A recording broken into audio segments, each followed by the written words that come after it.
Fala pessoal, empreendedores e empreendedoras, mais um podcast aqui da Expo Empreendedor. E hoje estamos aqui com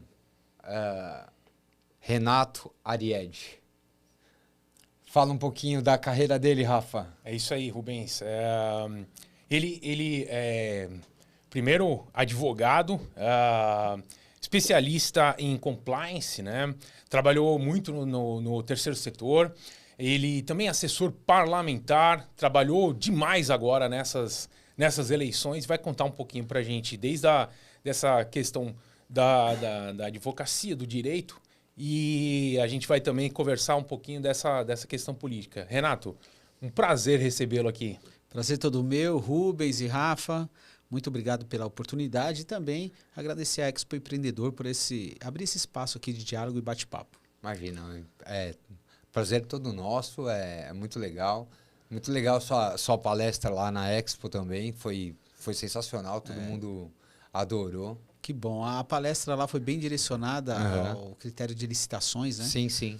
Como que o empreendedor ele tem, por sua objetividade, como participar de critério de licitações e o que o governo é o melhor cliente que possa ter, os cuidados necessários, a gente abordou ali sobre os cuidados necessários, as responsabilidades também. Foi muito interessante a palestra e, assim, pretendo voltar lá e reforçar, continuar ela, né? Lógico. Com certeza. Renato, começando do começo, Sim. você é advogado, como que você começou nessa área? Desde o ano de 2001, eu comecei a trabalhar na Câmara Municipal de São Paulo. Daí eu comecei a estudar direito. Aí, por umas outras questões, eu tranquei, né, mas continuei assessorando. Tá. E aí retomei novamente o curso, me formei, passei na OAB, no exame aí que a gente se mata de estudar. Quem faz OAB sabe, né, como é difícil. Mas conseguimos passar e essa carreira ela foi inspirada através de uma pessoa chamada Dr. Regis de Oliveira, que é um desembargador. Tá. Né, uma pessoa, quem é do direito sabe quem é, foi deputado federal, na qual também assessorei ele como deputado federal. E o amor, o desejo do direito surgiu através dele, pela competência do Dr. Regis e a sua... Partindo disso, comecei a assessorar o hoje presidente do Tribunal de Contas do município de São Paulo, que é o Dr. Eduardo Tuma, que ele parou comigo e falou, retoma isso aí, irmão, você tem capacidade, vamos para cima. E ele deu aquela injeção de gás e eu acabei namorando, noivando e casando com uma advogada. Aí juntou o útil ao agradável, a doutora Lucimar, um beijo. E aí a gente começou a construir e hoje estamos aí. Estamos focados num direcionamento do direito, que é o critério mais de licitações, ambiental, crime eleitoral, questões eleitorais também, que é a especialização nessa área. E também ambiental, que é um direito ambiental, porque o direito ele tem várias ramificações, né? Um advogado ele tem noção de tudo, mas ele tem que ser bom em alguma coisa, né? Em uma coisa só. Tá. Então ele tem que ser bom em um tema, dominar aquele tema, mas ter direcionamento dos demais. Certo. Caso uma questão de Sim. de emergência, né? Tá. Você tem que estar ali. Então o direito você tem hoje uma ramificação muito esplêndida, né? Nós temos aí o direito civil, né? Temos o direito criminal, temos o direito previdenciário, direito do consumidor, que já são os direitos difusos, tem o direito ambiental, você tem direito empresarial, sim. Né? Que é importante nessa área, o tributário, você tem o direito administrativo, que trata essa questão do empresarial junto com o poder público e as responsabilidades dos agentes públicos. Então, o direito ele tem vários ramos. Aí você precisa pegar um ramo desse e fazer uma especialização para poder atuar numa melhor qualidade ao seu cliente. No meu caso, eu me especializei aí no direito público, que é um direito que abrange já contratos de empresas e etc. E vem, pelo que eu entendi, então, você já vinha de uma trajetória aí de assessoria política. Sim. E aí o direito veio complementar te dar uma base maior para você até atuar nessa área. São duas áreas importantes que todo assessor tem que buscar. A do direito, todo assessor parlamentar precisa ter noção dessa área e assistência social. Eu acho que são as duas primordiais. Entendi.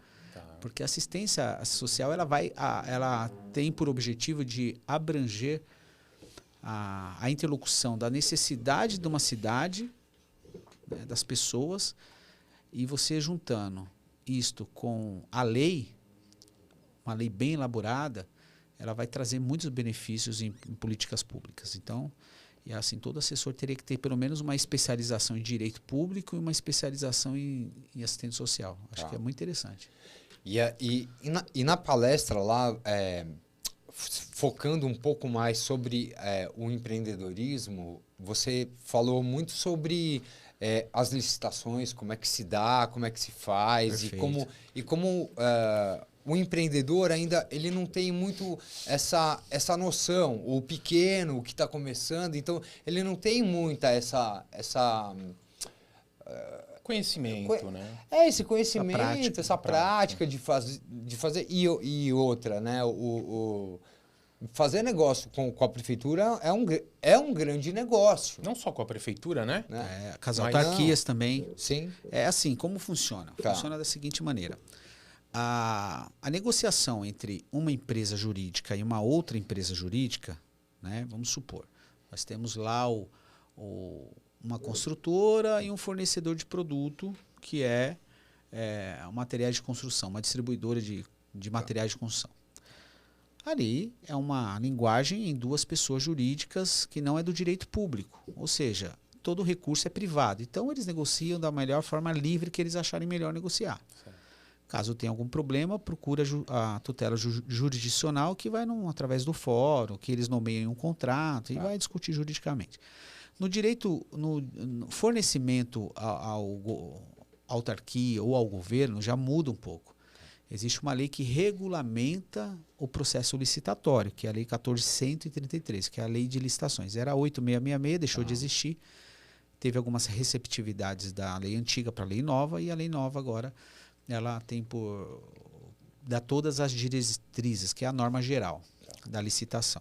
Então, suponhamos que tem aqui um telespectador que está nos vendo aqui no podcast do Expo Empreendedor, que ele tem um produto, perfeito?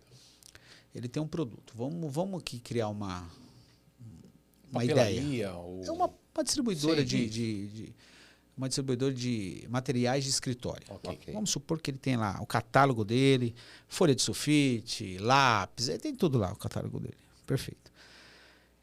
Nesse caso, ele precisa primeiro passar por um processo de habilitação. Ou seja, a empresa dele precisa se habilitar. Se habilitar onde? Aí que começa. Toda a prefeitura ela tem um órgão de cadastro de empresas que possam fornecer produtos para a prefeitura. Então, primeiro passo de tudo, você precisa cadastrar sua empresa nesse departamento que a prefeitura tem. Cadastrou, deixou tudo certo, juntou todas as certidões, tudo bonitinho, está tudo certinho? Tá, então você está apto a participar. Okay. Quando você estiver nesse processo, tem o chamado certame, que é o edital ali que vai falar, estamos precisando de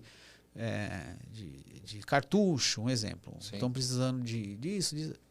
Você faz uma análise e fala, eu tenho um preço mínimo para poder, mínimo e máximo. Aí você vai trabalhar nessa margem de lucro que você tem e você vai participar de um processo, caso seja acima de um determinado valor, que exige o critério licitatório, porque tem momentos, tem situações, um exemplo, de engenheiro, advogado, que são critérios específicos que até 100 e poucos mil reais dispensa o critério licitatório, que haja contratação direta. Mas nesse critério da fornecimento de produtos, o comum ocorre essa habilitação, depois a habilitação vai para a concorrência de preço. Né? Lembrando que não só preço e qualidade do produto também. Aí, partindo disso, é feito lá o processo, o pregão, enfim. Aí vai ver qual o preço, fecha o pregão ali, quem ganhar, ganhou. Ganhou, você tem que estar pronto para fornecer o produto. A prefeitura, o estado, a autarquia, não importa, tudo que é ligado ao governo. Lembrando que esse dinheiro que eles vão pagar precisa estar empenhado, ou seja, tem que estar reservado para pagar. É a certeza do que o empresário vai receber. Okay. Então, você é uma dica aí. Você que vai participar de processo licitatório, você precisa... Primeira pergunta, o dinheiro já está empenhado? Ah, está empenhado. Então, significa já está separado para pagar o fornecedor que ganha a licitação. Porque acontece em muitos lugares, né, que acaba não empenhando o dinheiro, a pessoa ganha, depois fornece para receber, começa a ter as suas complicações. Entendi. Então, é onde entra a nossa expertise, que é o compliance. Sim, a gente faz todo o compliance, orienta a empresa para que ela possa ter um direcionamento mais concreto e não tenha perda, né? Legal. Deixa eu fazer uma pequena dúvida. Empresas de qualquer tamanho? Microempresa? Qualquer tamanho. Tá. Mesmo as empresas individuais, né? O que acontece? Os empreendedores individuais. Depende do edital. Tá. Vamos supor, o edital é de 10 milhões de reais. O capital social da sua empresa, ela não é de 10 milhões. Não vai fazer sentido, né? Então, você tem que também, um dos requisitos para participar do processo licitatório é o critério da capacidade. Okay. Então, você tem que ter a capacidade de fornecimento. Então, aí, mediante o quê? Mediante comprovação de notas e também o contrato social. Claro. Mas suponhamos que o capital social da minha empresa é 2 milhões.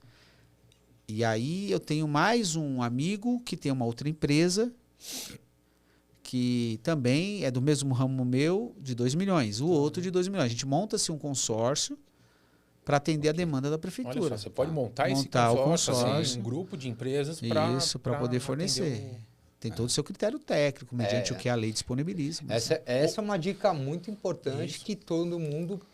por exemplo, na palestra do Dr. Renato, todo mundo perguntou, assim, porque ninguém, assim, os pequenos não tem muito esse tipo de conhecimento. Então, ele passando todas essas dicas, você que está nos assistindo,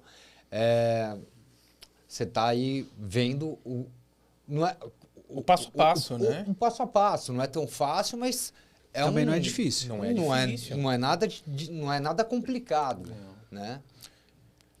Existem licitações pequenas, por exemplo, para uma microempresa conseguir atender? Tem. Tá. Tem, vamos supor, pega uma prefeitura, vamos supor, é assim, você tem o governo e você tem as autarquias e as empresas de economia mista. Essas empresas de economia mista têm uma lei específica de licitação também. E tem que seguir praticamente todos os mesmos critérios. Okay. Né? Então, para isso, você tem que estar acompanhando o chamamento. Então, vamos supor, tem um... Importante. Isso é importante para quem está assistindo agora. Sim. Como que esse empresário consegue saber aonde encontrar esse... Então, tem um site do governo, só colocar no Google aí, digitar licitações no Brasil. É um site do próprio governo que todas as empresas, todos os compradores estão cadastrados nesse site do governo. Isso tanto municipal, estadual, federal? Que aí você único. você consegue fazer com que você acompanhe onde está, onde você pode. Porque também não adianta participar de uma licitação, de um edital lá no interior do Pará. Não vale a pena, né? Então, por que eu vou até o interior do Pará? Até o fornecimento meu daqui para lá, isso custa. Aí você vai ficando desinteressante o critério preço para competir. Então, você tem que saber, primeiro começar pequenininho. Claro. Né? As capacidades técnicas é muito importante. Né? Por exemplo, pessoas que têm obras, mexe com obras. A pessoa está aí nos assistindo e ele tem uma empresa de empreiteira. Tem uma empreiteria lá, tal. Então, assim, ele fala, já quero pegar uma ponte para fazer. Não é assim. Entendi. Pega uma obra pequena Você começa gerando o chamado acervo técnico.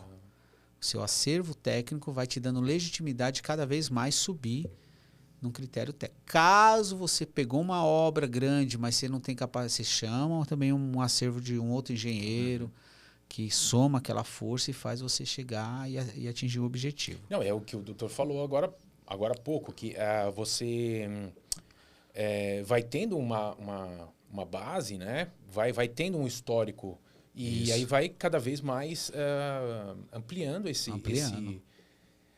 E conseguindo licitações maiores. Não é só o preço, é a qualidade também e o histórico de fornecimento. Né? Antigamente, vamos dar um exemplo. Antigamente aconteceu muito isso no Brasil.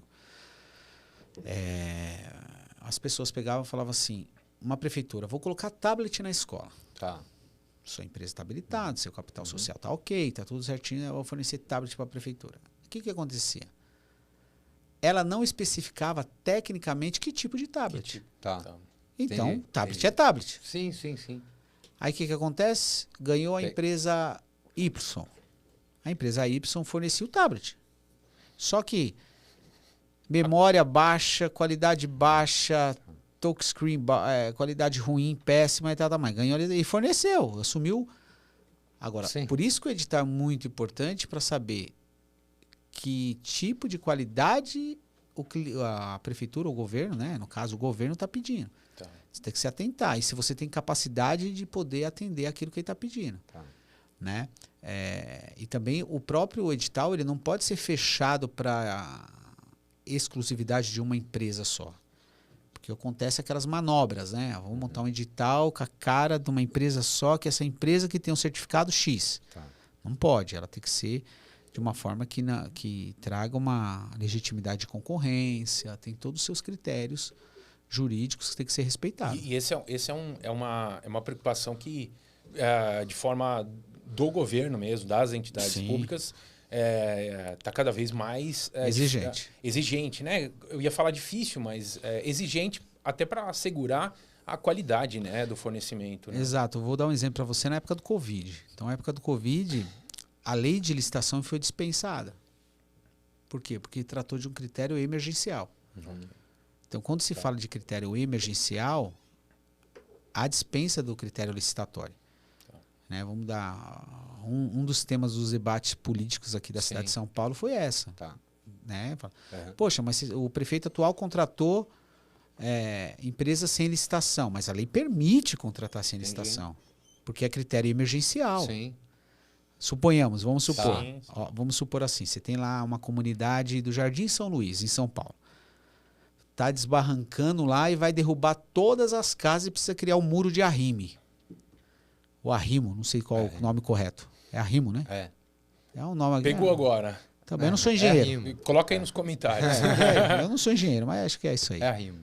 Aí, muro de arrimo, tá. É um muro, pronto. Um muro de... Vamos aí, vamos. Agora eu vou dar uma de advogado. Muro de contenção. Pronto. Vai conter a queda.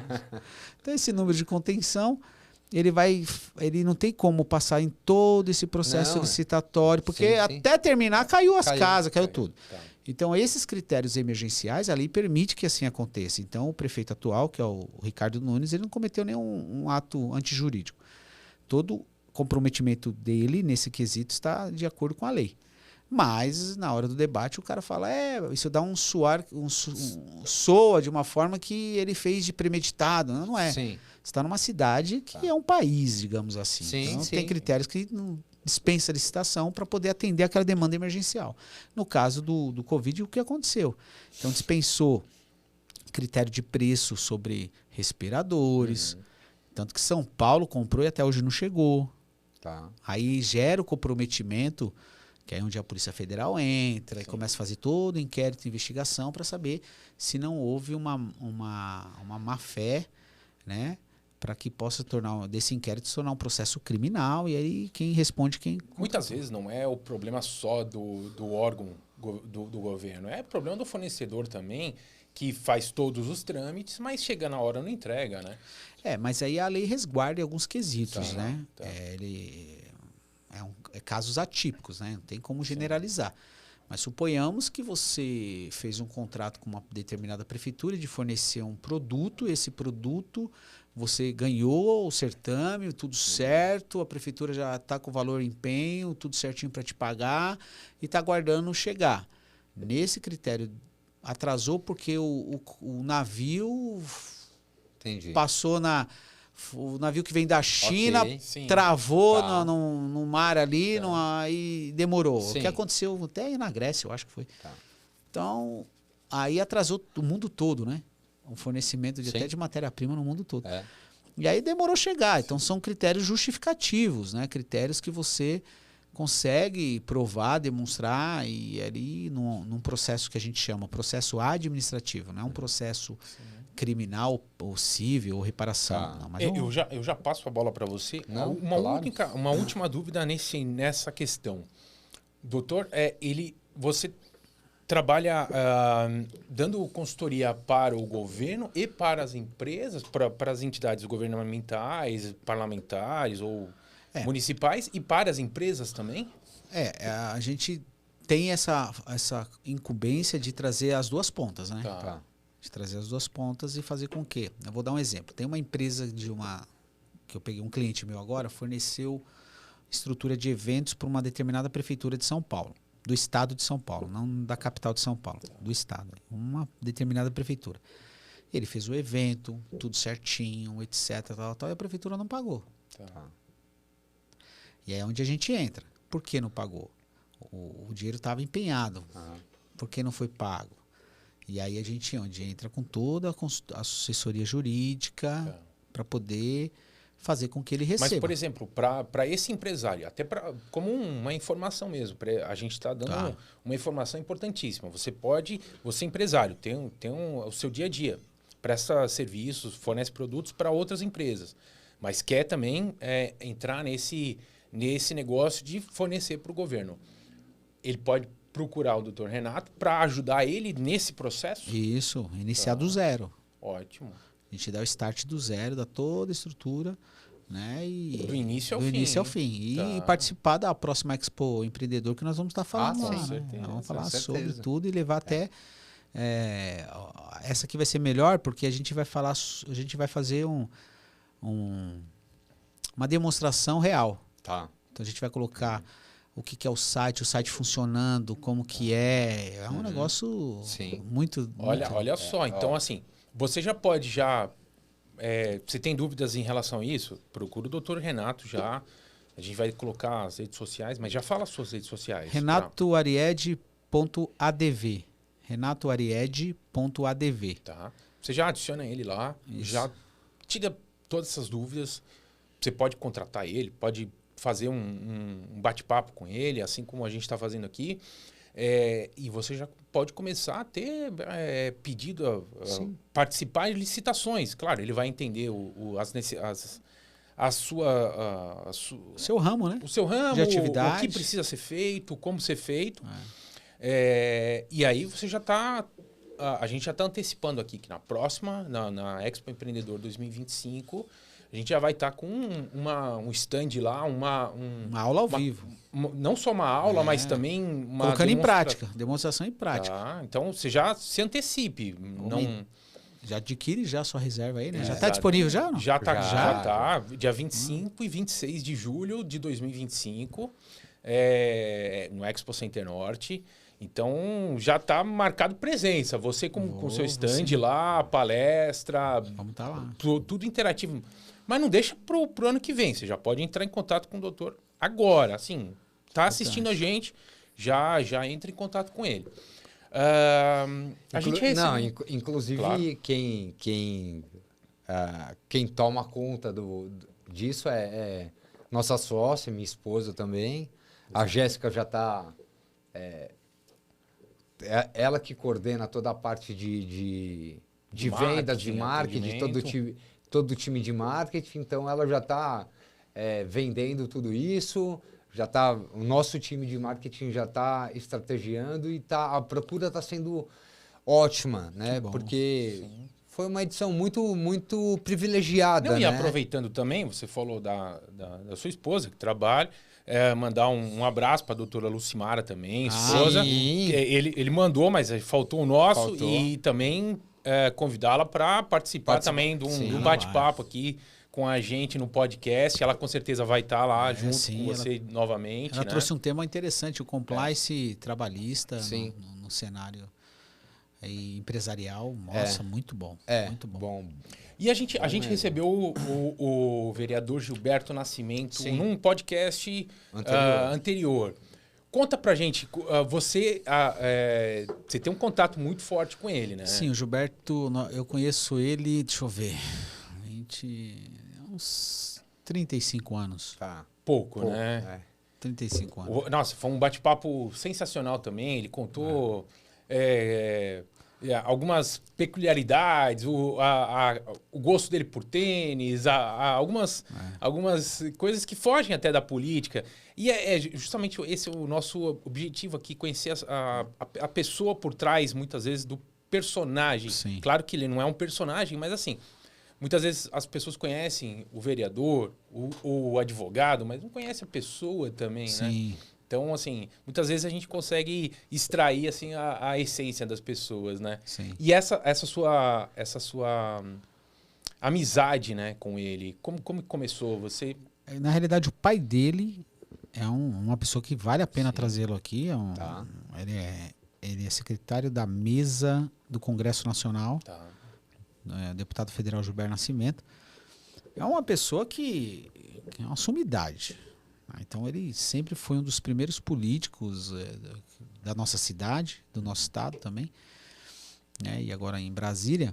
E interessante que o meu pai foi funcionário dele também, como assessor parlamentar na época. Tá. E aí é uma carreira que é de pai para filho dele, né? Então a minha proximidade é desde quando era garoto, que eu entregava os papeizinhos dele nos comércios, nas portas das igrejas, quando acabava o culto, na época da eleição. Então, poxa, é uma pessoa que foi o relator da lei orgânica da cidade de São Paulo. Isso, Olha só. andou com o Franco Montoro, andou com esses Sim. caras todos lá. Então, assim... Então, sua paixão já começou daí, né? Desde quando era garotinho já Sim. trabalhava com esse negócio. Tá. E aí aí eu fui assessorar outros deputados, aí fiquei maior, né? Sim. Maioridade, e fui assessorá-los e estamos aí até hoje. Então, Como que o doutor está enxergando esse cenário político? E aí agora falando dessa parte de assessoria... federal, estadual ou municipal? Porque o circo tá pegando fogo. Livre, tá pegando fogo mesmo. Tá. Livre para Livre, comentar o que você acha do todo. Vamos vir de cima para baixo. Né? Vamos vir de cima para baixo. O Brasil hoje está passando por um critério muito delicado. Vou explicar para vocês o porquê esse critério delicado. Para vocês não sofrer alguma queda aí, mas eu vou ser bem cuidadoso na palavra. Vamos lá. Tudo é oriundo do direito. Né? Nós temos um critério no Brasil que a gente atende o critério civil law. O que é civil law? Nós temos um código civil que rege a conduta civil. Nós temos um código penal que rege a conduta penal. Nós temos um código empresarial, nós temos um código eleitoral, nós temos um código do consumidor, nós temos um código... São leis que regulamentam todas as áreas. Cada setor. Sim, isso, do direito. Lembra que eu falei lá no início? Sim. Perfeito. Quando não há lei, o judiciário ele não pode ficar inerte. Por isso que existe esse entrave. A nossa Constituição Federal ela tem um fator chamado freios e contrapesos.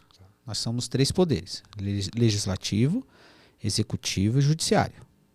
A Constituição ela garante os freios e contrapesos para não invadir a competência do outro.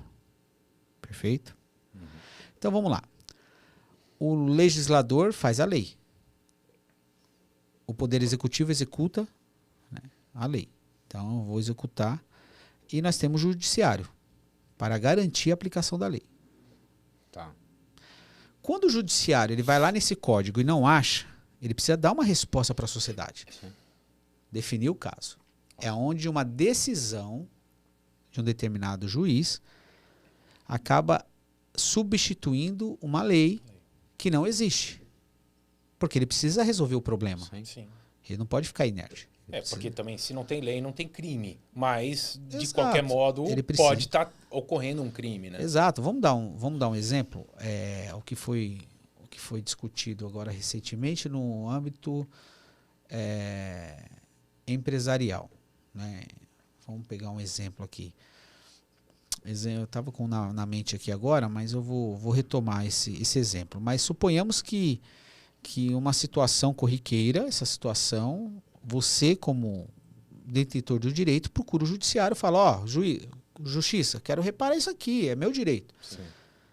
Aí o juiz vai olhar lá e vai falar, poxa, não, mas não tem uma lei específica.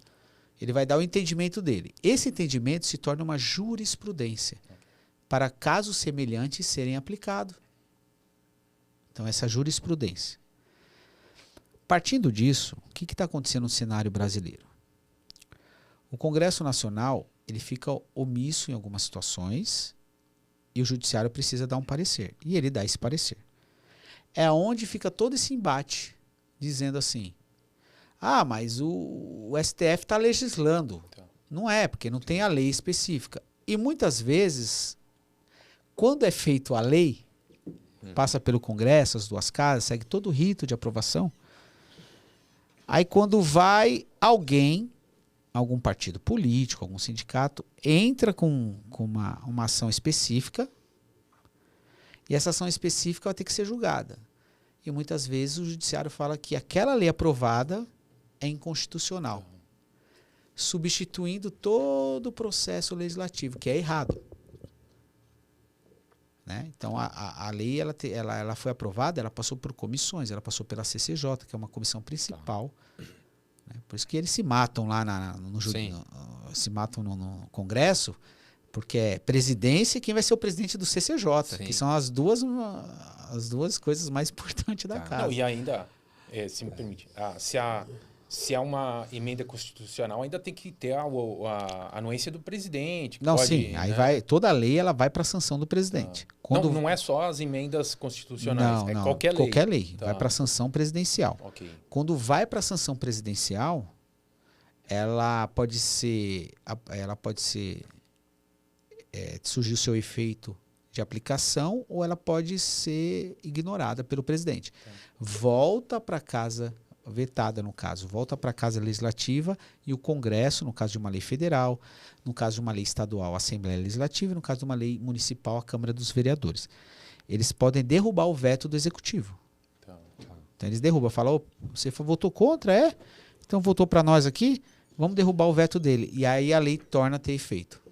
Então assim, as pessoas não entendem que o Legislativo ele é tão importante ou até mais importante que o próprio Executivo. Então, eu só preocupo em voltar para presidente, para governador e para prefeito. Grande erro. Você precisa saber quem é o vereador, porque ele tem o poder de travar a vida do prefeito.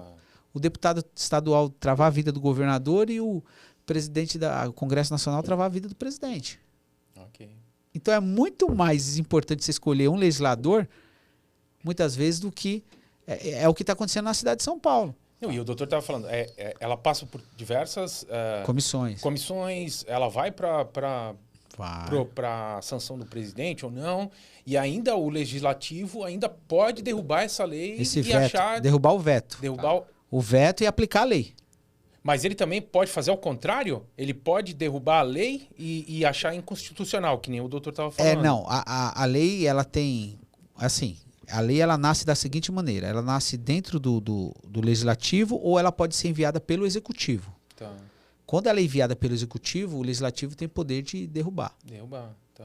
Entendeu? Então vamos supor que o presidente... Mas o legislativo não pode derrubar, não pode não ir a favor dessa lei. Um exemplo. Ele não pode legislar contra a lei. Se a lei ela nasceu dentro vamos supor, uma lei municipal aqui, da cidade de São Paulo. Nasceu dentro da Câmara de Vereadores, passou pelas comissões, passou pelas 2 votações, teve emenda na lei, a lei tal, atendeu, voltou para plenário, foi aprovado, aí vai para a sanção do prefeito. Aí o prefeito fala assim, não, ele tem que dar justificativa porque não. Aí volta com veto para a Casa Legislativa, a Casa derruba o veto e aplica a lei. Perfeito? Perfeito. Mas suponhamos que o projeto de lei vem do executivo para dentro do legislativo. O efeito reverso. É uma lei agora que teve na Câmara Municipal de São Paulo, que veio do executivo. Né? Então, vamos supor que o prefeito, Ricardo Nunes, fez um projeto de lei do executivo indo para aprovação da Câmara. Aí vai passar por todo o rito também. Passa pela tal, e pode ser barrada essa lei. Tá. Se não sofrer emenda, pode ser em plenário votado, derrubado. Aí ele não tem o poder, de colocar em prática. Ok. Você vê a importância do legislativo? Entendi. A importância do legislativo? E aí, no momento que essa lei é aprovada, ela passa a vigorar. Sim. O juiz ele tem a obrigação de entender e aplicar a obrigatoriedade do juiz é aplicar a lei. Aplicar a lei. Tá. Agora, se porventura aquela lei ela teve o espírito dela, quando ela surgiu, teve um problema constitucional no entendimento constitucional, inconstitucional, né? Que ela se torna, tem ali um artigo da lei, etc.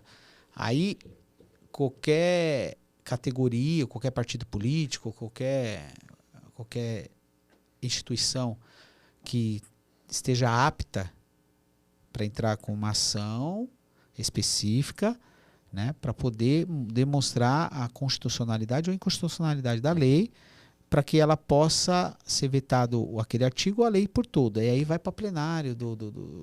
É uma complexidade. Deixa eu trazer assim, um ponto para o nosso dia a dia do empresário, do empreendedor. Tá. Por que essas leis, elas não nos... por que a gente precisa acompanhar isso e está empenhado nessas questões? Porque isso vai ser um impeditivo muitas vezes para o mercado avançar, para determinados segmentos avançarem. Então, o empreendedor, o empresário, ele tem que estar ligado nisso. Exato, né? Porque e aí ele vai estar ligado como? Você é empresário, certo? Vocês são empresários e tal. A cabeça de vocês está para ficar vendo isso ou para ficar vender negócio, fazer negócio? Fazer negócio, mas... Perfeito. Quando você tem um representante de classe, por isso que é importante a representação de classe. Entendi. Você elege um candidato, igual o Gilberto Nascimento, exemplo. Tá. Aí ele vai criar uma frente de defesa dos empreendedores, um exemplo, da cidade de São Paulo. Ele vai ficar atento àquilo que vai prejudicar a categoria. Okay. Tá. Caso ele se sinta coagido, sem força, aí ele chama o setor para poder ajudá-lo a aprovar ou reprovar a lei.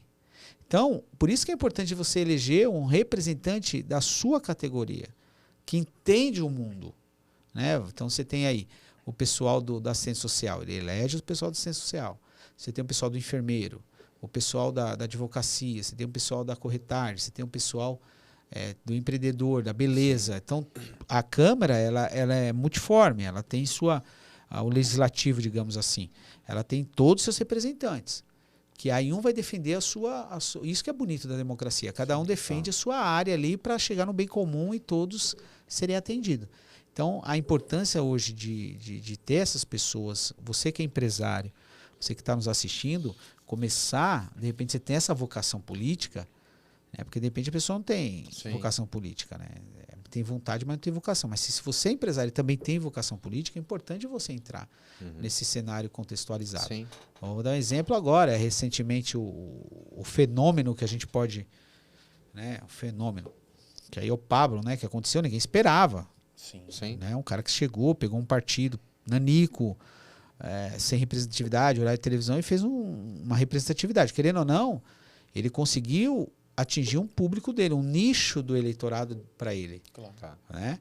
E pessoas que acreditam no plano de governo dele. Né? Sim, é um plano dele. Esse foi um ponto fora da curva, né? Que ninguém esperava. Mas daqui para frente, quantos vão surgir? Sim. Com certeza. Né? Isso é excelente para a democracia.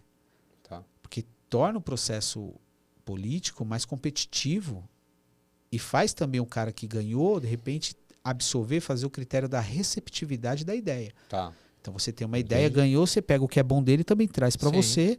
E ali quem ganha com isso é a sociedade. Sim. Né? É certo que você também tem um outro critério, igual você pega assim, no meu ponto de vista, tá? No meu ponto de vista. Claro. Okay. De repente a pessoa que está nos assistindo não gosta, mas eu vou falar a verdade. O Ricardo Nunes, o que ele tem feito na cidade de São Paulo, não só como vereador, Mas o cara conseguiu colocar as contas da cidade de São Paulo em ordem. Você sabe quanto a cidade de São Paulo pagava de juros para o governo federal por mês? Sabe ou não? Não. A prefeitura pagava para o governo federal quase 280 milhões de reais de juros por mês. Ou seja, arrecadava 280 milhões, tinha que dar para o governo federal, fora o que o governo federal não devolve para nós. Tá. Então, como ele resolveu isso? Na época que o Bolsonaro foi candidato, era presidente da República, o Bruno faleceu, ele pegou o problema, colocou embaixo do braço, junto com o Milton Leite, que era presidente da Câmara. Os dois foram até Brasília, sentaram com o presidente e falaram: presidente, a gente tem essa área aqui na Zona Norte, que é uma disputa judicial, aquela do Campo de Marte. Uma disputa judicial décadas. Quase um centenário de disputa judicial. E aí foi que na época chamou o então atual ministro André Mendonça, que era advogado da AGU, né? A Advocacia Geral da União, entenderam todo o critério e viu que tinha como fazer essa composição. Ou seja, a Prefeitura de São Paulo dá a área para o governo federal, em contrapartida, o governo federal quita a dívida da cidade de São Paulo. Sobrou mais 200 e tantos milhões no cofre da cidade que pode ser aplicado em questões de políticas públicas. Então, é um modo inteligente de governar. Sim, aproveitando também, ali pertinho do Campo de Marte, fizeram também o AMB, né? Exato. Fizeram qual é a palavra mesmo? O sambódromo ali? Não. É quando você dá os direitos para uma empresa. A concessão. Fez a concessão. Então foi também. O AMB hoje está se revitalizando. Isso para o mercado de eventos, de feiras também é sensacional. Você está entendendo como que é? Então, essa questão pujante do Ricardo Nunes, ela fez a cidade de São Paulo chegar num protagonismo elevado de interesse de investimento fora do país, ou de pessoas olhar para São Paulo, entender que São Paulo tem um critério uma força, econômico, né? E poxa, a cidade estava toda esburacada, então isso você consegue a olho nu ver a cidade de São Paulo ela indo bem, né? Então isso traz uma questão muito importante. Então o meu ponto de vista hoje no cenário atual da disputa da cidade de São Paulo, o Pablo, ele conseguiu fazer uma proximidade muito grande no cenário e com essa força da internet, com a qual ele tem essa representatividade, demonstrando que as questões que são pagas do fundo eleitoral para as grandes mídias tem efeito ou não tem efeito? Vale a pena pagar?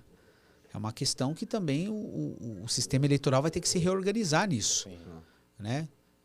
O fundo eleitoral. Aí as pessoas perguntam para mim assim: Renato, você como advogado, você é a favor ou contra o fundo eleitoral? Eu sou a favor. Mas por que você é a favor? Você é louco? É 4 bi que é gastado do... Mas, gente, entende uma coisa. Vamos pensar como empresário ou não?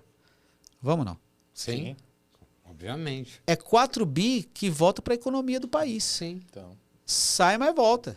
Ok. Por quê? É uma cadeia. Vamos lá? As gráficas em 2 anos, elas não vê a hora de começar a campanha, porque aumenta o turno de trabalho, a pessoa consegue emprego, mas da onde vai isso? Mas vou esperar o empresário, vamos acabar com o fundo eleitoral e vamos esperar o empresário receber doações. Vai gerar uma descompensação de concorrência. E de emprego, né? De emprego. É papel, é importação, é recolhimento de ICMS, de ISS, de tudo. Então, assim, esse valor entra na economia, mas para fazer o que com a economia? Girar a economia. Claro. Sim.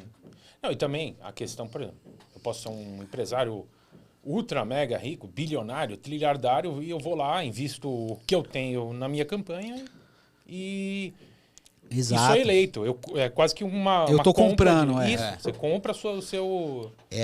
onde... Entre aspas, o seu cargo ali. Exato. Enfim. Então, onde a justiça eleitoral ela traz exatamente esse parâmetro, dá condições de igualdade. Né?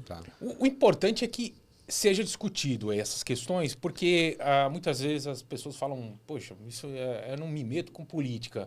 Essa pessoa, ela vai acabar sendo governada por quem se mete, quem né? Gosta, por quem gosta e por quem está antenado. Mas eu acho também que muitas vezes a pessoa que fala assim, mas eu não me meto com política. Eu tô falando dos pequenos, do médio.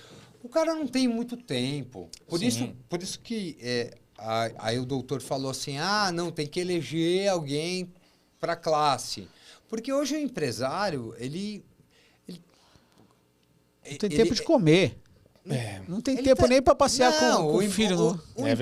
O empresário, ele muitas vezes é o atendente, ele tá varrendo o chão, tá guardando estoque, e tá fazendo certo, ele tá cuidando da empresa dele, da vida dele, entendeu? Então, assim, aí quando você elege alguém, aí você tem que acompanhar o mandato dessa pessoa. O problema é que cobrar também, o problema colocar presente. Por que você votou contra esse ponto aqui? Aí sim, é mais fácil cobrar uma pessoa.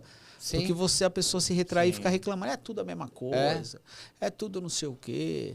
Então, assim, a categoria de classe, né, empresarial, ela está tomando um protagonismo no cenário político, e eu acredito que vai tomar muito mais agora com pessoas que nunca foram da política. E agora estão começando a querer entender qual é o coisa. E isso é bom. Por quê? Você afasta aquele ciclo vicioso de pessoas que saem e entram, que são os mesmos, e começam com um cenário novo. Né? Então, vou dar um exemplo para vocês hoje.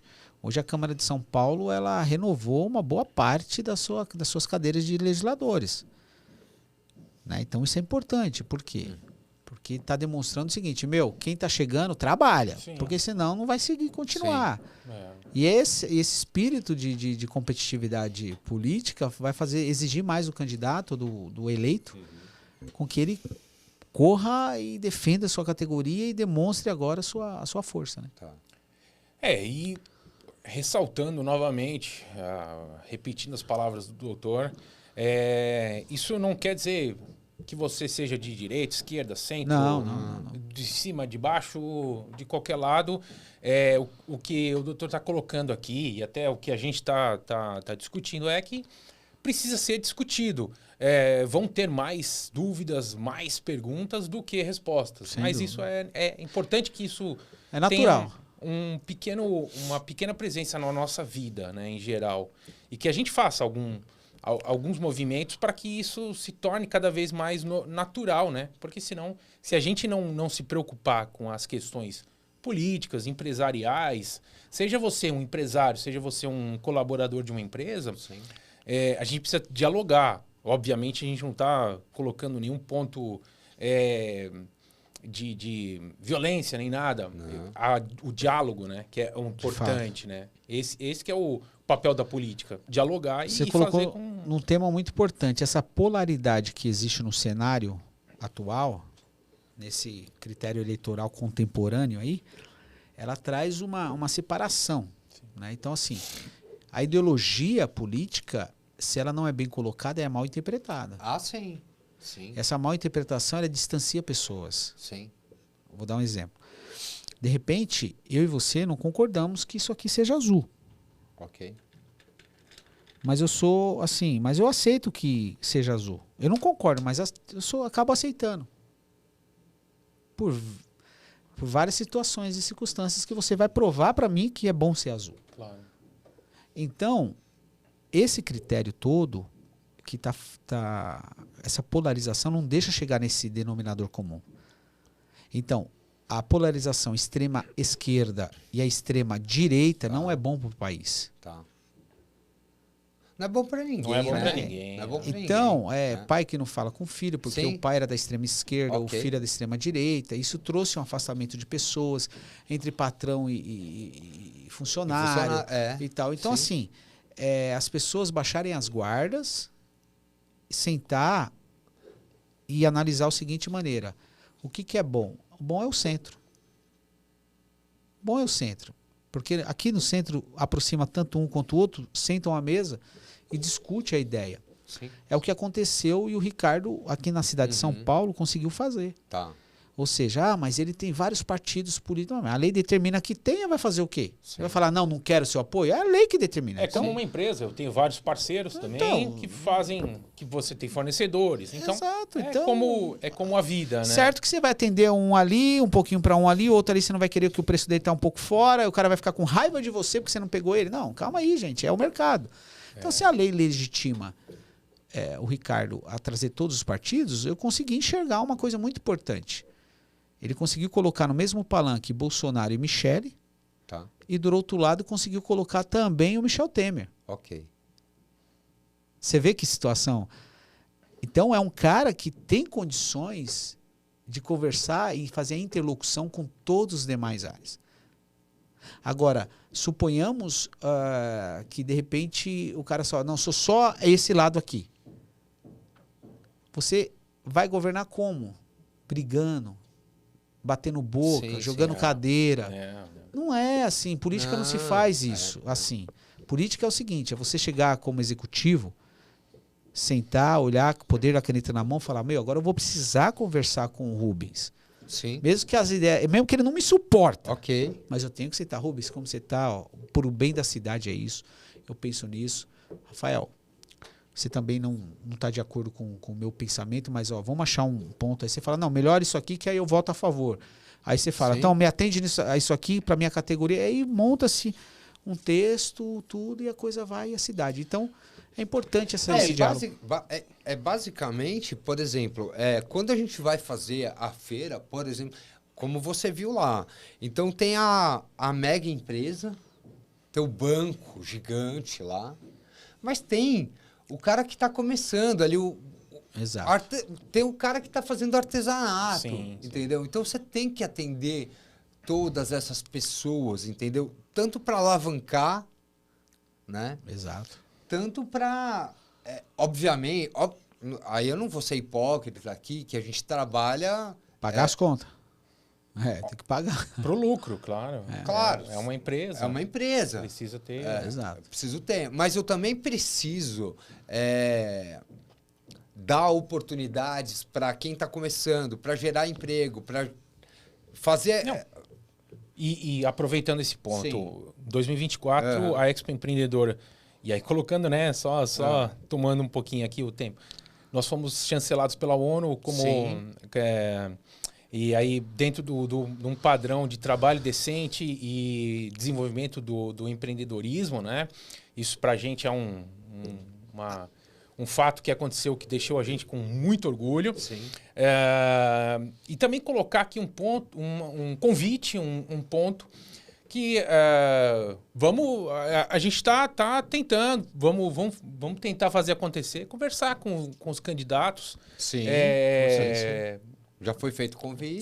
Foi feito o convite. Vamos ver se a gente consegue realizar isso. Sim, se não conseguimos também, bola para frente. A Expo Empreendedor, com certeza, o ano que vem vai recebê-los de portas abertas. Sim.